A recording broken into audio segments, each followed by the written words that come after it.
আওয়ামী লীগ যে একটি গুজববাজ সংগঠনে পরিণত হয়েছে সেটা বুঝতে আর বেশি বাকি রইল না।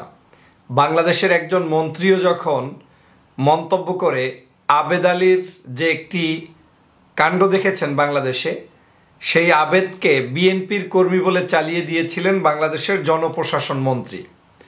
জনপ্রশাসন মন্ত্রী তার একটি সাক্ষাৎকারে বলেছেন যে আমি দেখেছি যে আবেদ বিএনপির কর্মী ছিলেন, বিএনপির মিছিল করেছে, সেটাও তিনি দেখেছেন এবং তিনি এটার মধ্যে সরকারের পতনের জন্য কোনো ধরনের ষড়যন্ত্র করছে কিনা আবেদরা সেই বিষয়টি তিনি আনছেন। অথচ সেই আবেদ হচ্ছে আওয়ামী লীগের আবেদ, আবেদ হচ্ছে আওয়ামী লীগের ড্রাইভার, আওয়ামী লীগের দুর্নীতিগ্রস্ত একজন ব্যক্তি। তাকে বিএনপির সাথে তুলনা করছে কেন? তার চেহারার সাথে কার একজনের মিল আছে? আপনারা দেখেন, এই যে চেহারাটা দেখতে পাচ্ছেন এই হচ্ছে আবেদ, আর পাশের যে মানুষটির ছবি দেখতে পাচ্ছেন এনি জাতীয়তাবাদী ওলামা দলের সাধারণ সম্পাদক। তো এই ব্যক্তির নামে একটা ভিডিও প্রকাশ পেয়েছে কয়েকদিন আগে। এই ভিডিওটি আপনারা দেখেছেন। ভিডিওতে ওলামা দলের এই ভদ্রলোক মিছিল করছেন, বিএনপির মিছিল করছেন দেশনেত্রী বেগম খালেদা জিয়ার নামে, আর সেই দাড়িওয়ালা টুপিওয়ালা ওলামা দলের সেক্রেটারিকে চালিয়ে দেওয়া হয়েছে আবেদ সাহেবের নামে। তো সারা দেশেই যে আওয়ামী লীগের চরম মাত্রার গুজববাজরা জড়িত তার প্রমাণ হচ্ছে এই সরকারি মহল থেকে। কি আপনাকে একটু নিউজটা পড়ে দেখাই। মন্ত্রীও ছড়াচ্ছেন ভুয়া তথ্য। কি আসছে? পিএসসির আবেদ আলী এক অনুষ্ঠানে রাজনৈতিক স্লোগান দিচ্ছেন এমন দাবিতে একটি ভিডিও রিল প্রচার হচ্ছে সামাজিক যোগাযোগ মাধ্যম ফেসবুকে। ভিডিওতে এক ব্যক্তিকে জিয়া তোমায় মনে পড়ে আজকের এই দিনে, স্বাধীনতার ঘোষক জিয়া লও সালাম এই স্লোগান দিতে শোনা যায়। এরপরে হচ্ছে বয়স্ক স্লোগানদাতার পরনে পাঞ্জাবি, মাথায় টুপি। ভিডিওর ক্যাপশনে দাবি করা হয় এই স্লোগান দেয়া ব্যক্তিটি পাবলিক সার্ভিস কমিশনের পিএসসির সাবেক গাড়ি চালক আবেদ আলী। সাধারণ মানুষ যে শুধু এটিকে আবেদ আলীর ভিডিও বলেছেন এমন নয়, সরকারের মন্ত্রীও এটিকে আবেদ আলীর ভিডিও বলেছেন। আজ বৃহস্পতিবার 11 জুলাই সচিবালয়ে সাংবাদিকদের সঙ্গে আলাপকালে জনপ্রশাসন মন্ত্রী ফরহাদ হোসেন এমন মন্তব্যই করেছেন। এ সময় পিএসসি থেকে ফাঁস হওয়া প্রশ্নে কর্মকর্তাদের নিয়োগ পাওয়ার বিষয়টি প্রমাণিত হলে তাদের বিরুদ্ধে আইনানুগ ব্যবস্থা নেওয়া হবে বলে জানান জনপ্রশাসন মন্ত্রী ফরহাদ হোসেন। তবে আগে বিষয়টি প্রমাণিত হতে হবে আদৌ এটি সঠিক কিনা।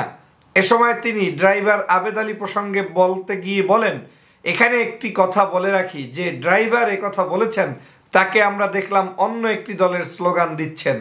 এদিকে তথ্য ব্যবস্থার প্রযুক্তির প্রভাব নিয়ে গবেষণাকারী প্রতিষ্ঠান ডিজিটাল রাইটের তথ্য যাচাইয়ের উদ্যোগে ডিসমিস ল্যাব এক প্রতিবেদনে জানিয়েছেন ওই ব্যক্তি আবেদ আলী নয়। এই ব্যক্তির মূলত বাংলাদেশ জাতীয়তাবাদী দলের অঙ্গ সংগঠন জাতীয়তাবাদী ওলামা দলের সদস্য সচিব অ্যাডভোকেট মাওলানা কাজী মোহাম্মদ আবুল হোসেন।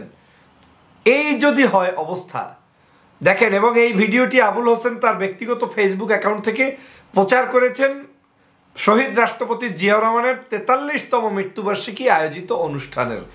সেই অনুষ্ঠানের এই তথ্যটিকে আমাদের বাংলাদেশের মন্ত্রী, এরা কি খেয়ে যে মন্ত্রী হয়, কারাই যে মন্ত্রী বানায়, আমি অবাক হয়ে তাকিয়ে থাকি। এই যে দেখেন, এবং আবারও বলছে আবেদ আলী সরকার পতনের কোনো দলের হয়ে কাজ করছে কিনা প্রশ্ন জনপ্রশাসন মন্ত্রীর। আরেকটা পত্রিকার আপনারা পোস্টার দেখতে পারেন। এই হচ্ছে তার অবস্থান। আর বাংলাদেশে আওয়ামী লীগ ছড়িয়ে বেড়ায় যে বিএনপি গুজব ছড়ায়, বিএনপির যারা অনলাইন অ্যাক্টিভিস্ট রয়েছে তারা গুজব ছড়ায়। আর এখন আপনারা হাতে নাতে প্রমাণ পেলেন যে একজন ব্যক্তি বিএনপি করে বিএনপির পক্ষে মিছিল দিয়েছে ওলামা দলের, সেটা তো তার দোষের কিছু নয়। সেই ব্যক্তিকে আপনার বিতর্কিত করে আবেদের নাম দিয়ে চালিয়ে দিলেন এবং সেটা মন্ত্রী স্বপ্রণোদিত হয়ে মন্ত্রীও চালিয়ে দিলেন। তাহলে বাংলাদেশের বর্তমান অবস্থায় কি পরিমাণ গুজব যে আওয়ামী লীগ থেকে বের হয় এটা আর অপেক্ষা থাকে না। অবশ্য বাংলাদেশের জনগণ আগেও জানতো। রিসেন্টলি ফেসবুক যেটা করেছে, প্রতিবেদন দাখিল করেছে, সেই প্রতিবেদনে প্রকাশ করেছে যে আওয়ামী লীগ তাদের যে সিআরআই সংগঠন সহ এই যে বর্তমান তথ্য মন্ত্রী প্রতিমন্ত্রী আছে, হ্যাঁ, আরাফাতরা সহ এই গংরা সবাই মিলে যে মিথ্যাবাজি রাজনীতি করছে, পেজ ক্রিয়েট করছে যার কোনো বাপ মা নাই এবং গুজব রটানোর জন্য এগুলা করছে, বিএনপির কে বিভ্রান্ত করার জন্য করছে, সেখান থেকেই তো প্রমাণ হয় যে মূলত আওয়ামী লীগই বাংলাদেশের গুজববাজ একটি দল এবং সংগঠন এবং এর মদতদাতা। আজ সেই প্রমাণটা এই মন্ত্রীর কাছ থেকে আপনাদেরকে জানিয়ে দেওয়া হলো। সবাইকে ধন্যবাদ।